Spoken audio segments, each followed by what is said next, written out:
ரெண்டே 2 சீட்டு. இந்த 2 சீட்டை யாருக்கு கொடுக்கறது? இப்போ கட்சியில் வந்து ரொம்ப சீனியர் செம்மலை.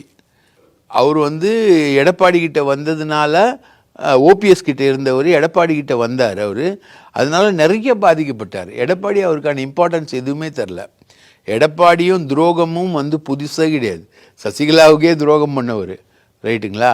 நரேந்திர மோடி பக்கத்தில் உட்காந்து வலது பக்கத்தில் உட்காந்துட்டு அவருக்கு துரோகம் பண்ணவர், ரைட்டு. ஓபிஎஸ்க்கு துரோகம் பண்ணார்.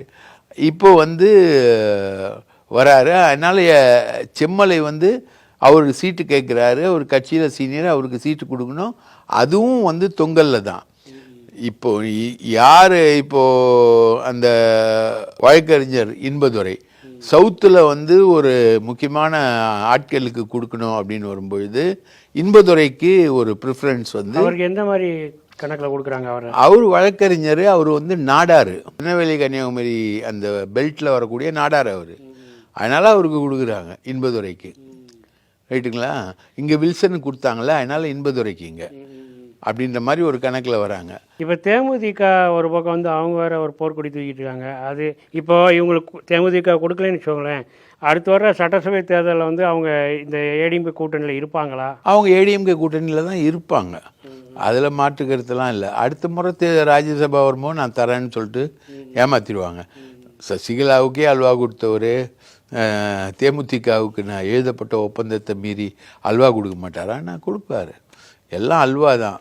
அதிமுகவில் நடக்கக்கூடிய இந்த ராஜ்யசபா தேர்தலை ஒட்டி நடக்கக்கூடிய கலைபுரங்கள் வந்து ரொம்ப ரொம்ப ரொம்ப வித்தியாசமாகவும் பல செய்திகள் வந்து நம்ப முடியாத ஒரு செய்திகளாகவும் வந்துக்கிட்டு இருக்கு. அந்த 2 பேர் செலெக்ஷன் பண்ணுறதுக்குள்ள இன்னும் நிறைய பிரச்சனைகள் ஓடுங்க. இங்கே 4 பேர் செலெக்ஷன் சைலண்டாக முடிஞ்சிடுச்சு திமுகவில், ரைட்டா? அவர் வந்து 5வது ஒரு ஆளை செலக்ட் பண்ணியிருந்தானா இன்னும் இவங்க நிலைமை திண்டாடி இருக்கும். ஓபிஎஸ் காலில், பாமக காலில், பாஜக காலில், எல்லார் காலையும் இபிஎஸ் விழ வேண்டியிருந்திருக்கும். அது இல்லாமல் இப்போ 2 பேர் செலக்ட் பண்ணுறதுக்கே இவ்வளோ அலிகேஷனு, கவுண்டர் அலிகேஷன்ஸு, இவ்வளோ செய்திகள், இத்தனை விஷயங்களும் அதிமுக சைடில் மோதிக்கிட்டு இருக்கு. இது ரொம்ப மோசமான ஒரு கல்ச்சராக இருக்குது. இல்லை அன்புமணிக்கு கொடுப்பாரா, இல்லை செம்மலைக்கு கொடுப்பாரா, இல்லை ஜெயக்குமாருக்கு கொடுப்பாரா, விந்தியாவுக்கு கொடுப்பாரா, கோகுல இந்திராவுக்கு கொடுப்பாரா, யாருக்கு கொடுப்பாரு இவர்? இல்லைன்னா இன்பதுரைக்கு கொடுப்பாரா? முன்னாடி நம்ம சபாநாயகர் தனபாலை ஜெயலலிதா தேர்ந்தெடுத்த மாதிரி ஒரு தேர்வுக்கு போவாரா? இப்படி வந்து குழப்பம் உச்சகட்டத்தில் இருக்குது.